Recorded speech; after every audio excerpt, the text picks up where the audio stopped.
kerajaan yang terkesan oleh penguasaan Perintah Kawalan Pergerakan. Ni COVID dulu kan. Kuat kuasa pada 18 Mac kan, masa first COVID tu hingga 31 Disember 2020 di bawah klaus 4.3. Yang mana syarikat tidak layak untuk membuat sebarang tuntutan kerugian dan pembelanjaan tambahan kos, claim loss and expenses, LNE ya, bagi EOT ataupun LTK. LTK kan, lanjutan tempoh kontrak. Akibat PKP. Ini berdasarkan ketetapan kerajaan mengikut prinsip force majeure 43.1A tadi tu.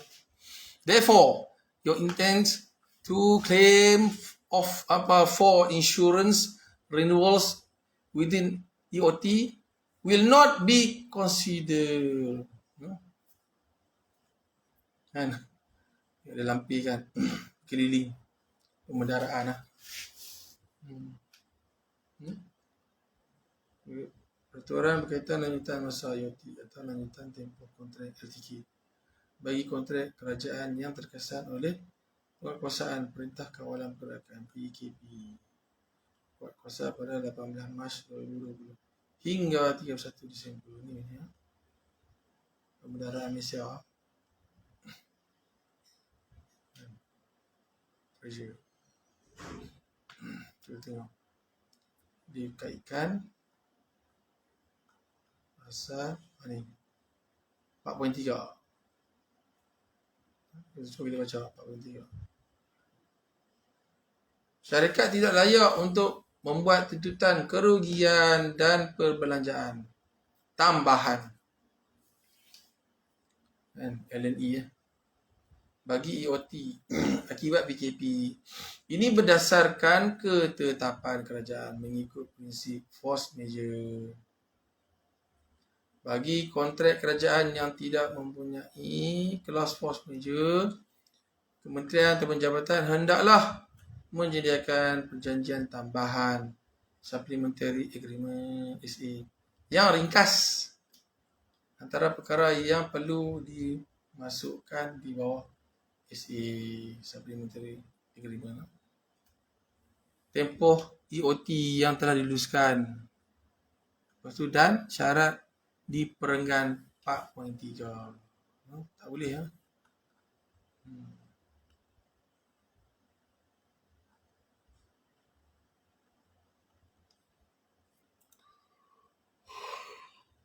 Ada buat soalan?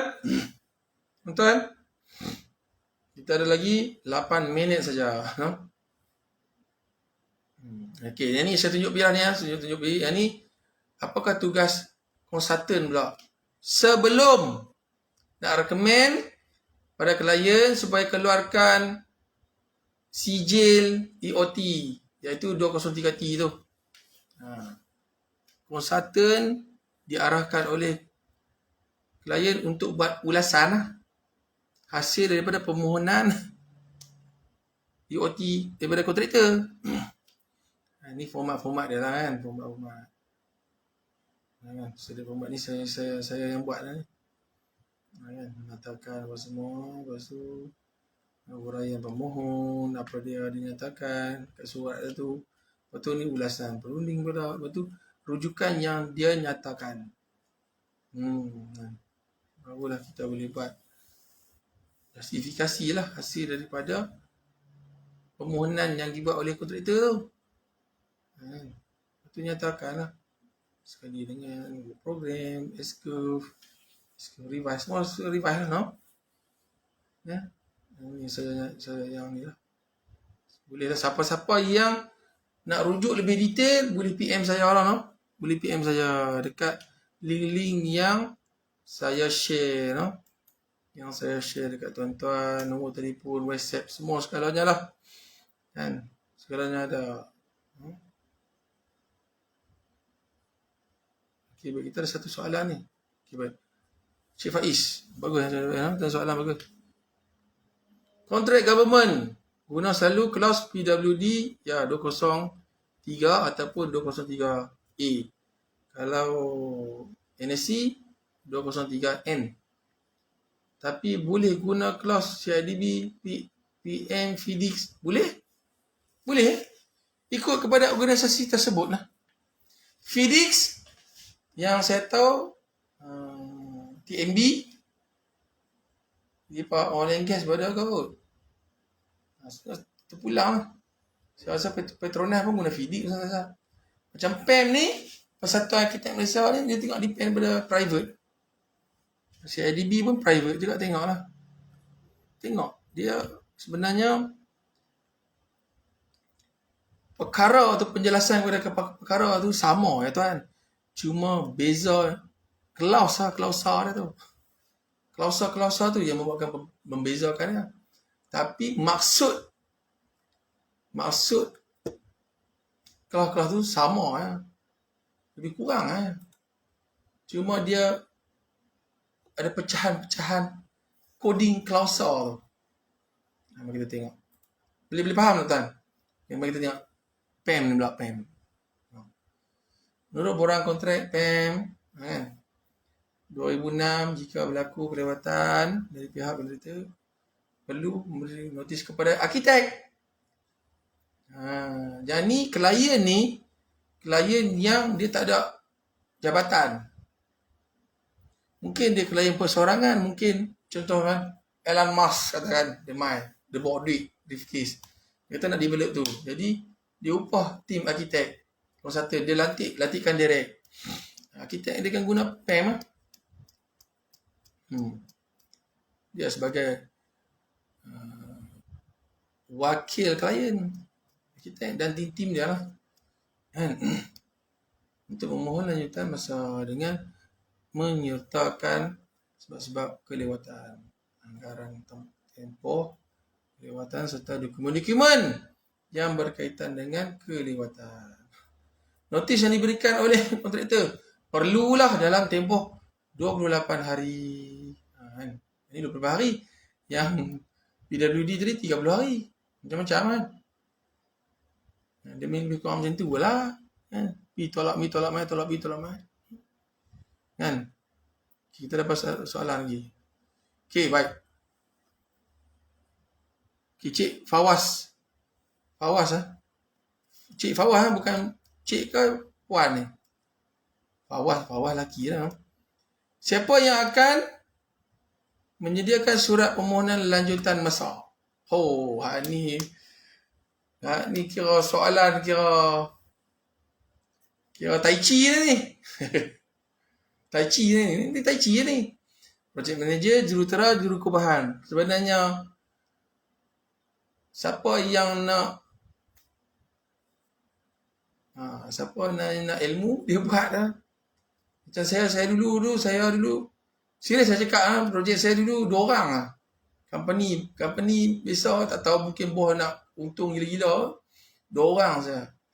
Saya dengan ada seorang site supervisor. Haling tu budak praktikal dia ambil. Budak praktikal berapa? 3-4 orang kot.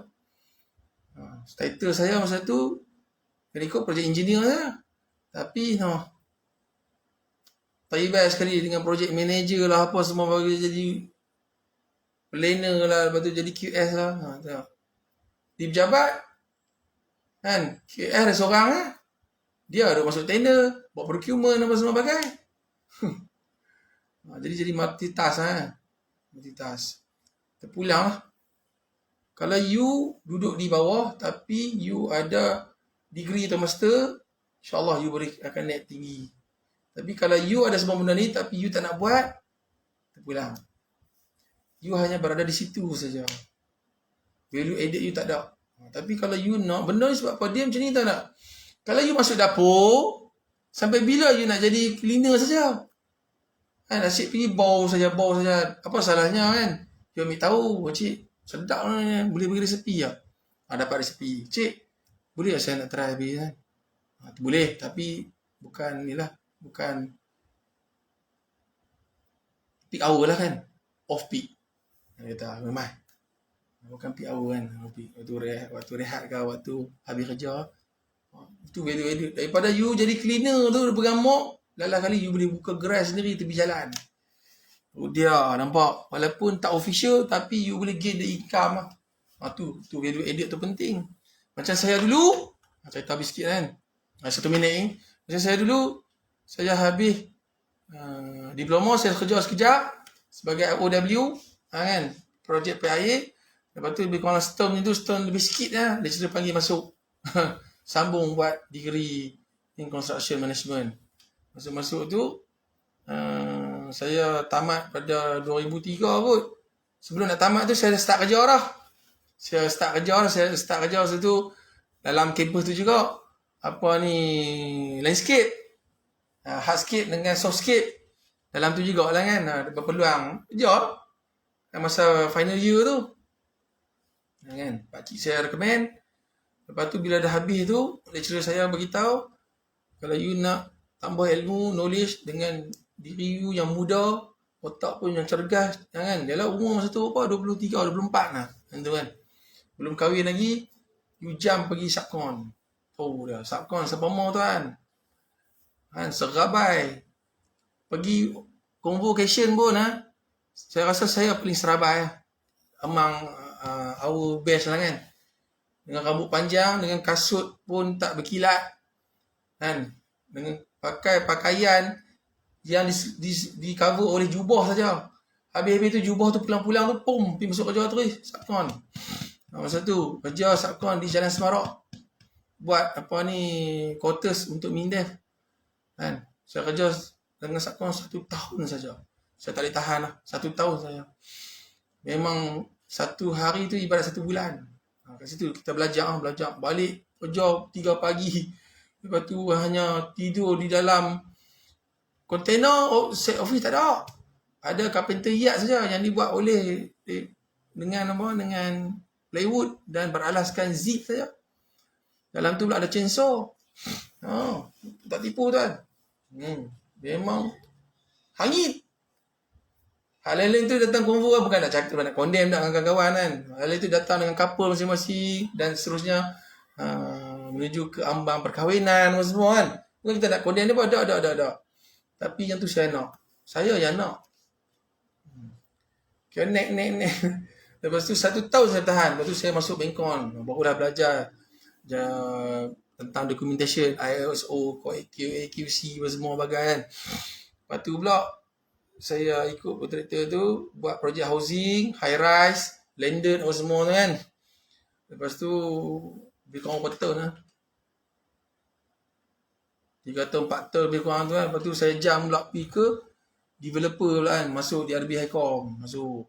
Berapa-bapanya masuk di RB Highcom tu, mereka ada juga jabatan construction. Dah. Kira in-house lah. Develop, construct. Kat situ lah career saya sebagai planner tu berkembang menggunakan Microsoft Project. Saya start guna 2003 punya version. 2003, 2007, 2010, 2013, 2016, 2019, 2021. Ada. Saya insyaAllah boleh cerita sejarah dia. Ni macam mana operate dia, apa yang disembunyikan, apa yang macam-macam lah boleh tahu. Kan? Daripada benci dulu jadi sampai sayang. Sampai saya boleh buat ni, dia jadi sebagai advisor. Kan? Saya banyak agak dapat. Malam tadi pukul 11 malam. Seorang klien tu diminta buat G3. Dia nak present. Bayar, jalan buat. Tak tidur. Tidur sekejap kan. Semua dah di hujung jari lah. Tanya klien siapa.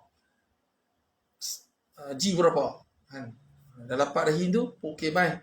Bagi BQ with price. Cepat. Kan? Tapi kena puas otak juga. Nak merancang. Nak kena imagine. Tapi kalau projek tu mungkin projek buat klon manusia kau jenuh kat saya. Saya nak kena kontak kerap kan klien tu. Ni lepas ni apa dia, saya nak kena minta juga lah footprint rancangan dia tu kan. Melalui Excel tak parah. Saya akan masukkan dalam ni lah. Yang tu saya sebagai scheduler. Okey baik. Saya serah kepada pihak admin lah. Okey baik. Assalamualaikum. Okey baik. Terima kasih Tuan Nasrun di atas perkongsian pada sesi ini. Jadi tuan-tuan dan puan-puan, kita akan berhenti rehat tengah hari. Kita akan berhenti rehat lama sikit sebab ini hari Jumaat, jadi kita akan sambung semula sekitar jam 2.30 petang insyaAllah. Jadi mohon kita sambung tuan-tuan dan puan-puan untuk berada dalam ruangan webinar pada ataupun sebelum jam 2.30 petang lah. Jadi untuk maklumat tuan-tuan dan puan-puan, saya akan masuk semula ke dalam ruangan webinar sekitar jam 2.25 petang nanti. Saya dah ada dan kongsikan dengan tuan-tuan dan puan-puan link kehadiran sesi petang dan sebagainya. Jadi kalau tuan-tuan dan puan-puan boleh masuk awal sikit, boleh masuk awal untuk lengkapkan terlebih dahulu korang kehadiran sesi petang. Nanti kita sambung apabila tepat 2.30 petang, kita boleh sambung terus sesi webinar kita pada petang ni insyaAllah. Sebelum itu suka juga untuk saya ingatkan tuan-tuan dan puan-puan, boleh stay dalam ruangan ini ataupun tuan-tuan dan puan-puan boleh keluar. Nanti nak masuk semula ke dalam ruangan webinar ni, tuan-tuan dan puan-puan hanya perlu klik link yang sama seperti mana yang tuan-tuan dan puan-puan masuk pagi tadi. Okey, jadi itu saja daripada saya. Kita jumpa petang nanti sekitar jam 2.25 petang nanti. Okey, baik. Selamat berehat semua. Assalamualaikum warahmatullahi wabarakatuh. Salam sejahtera.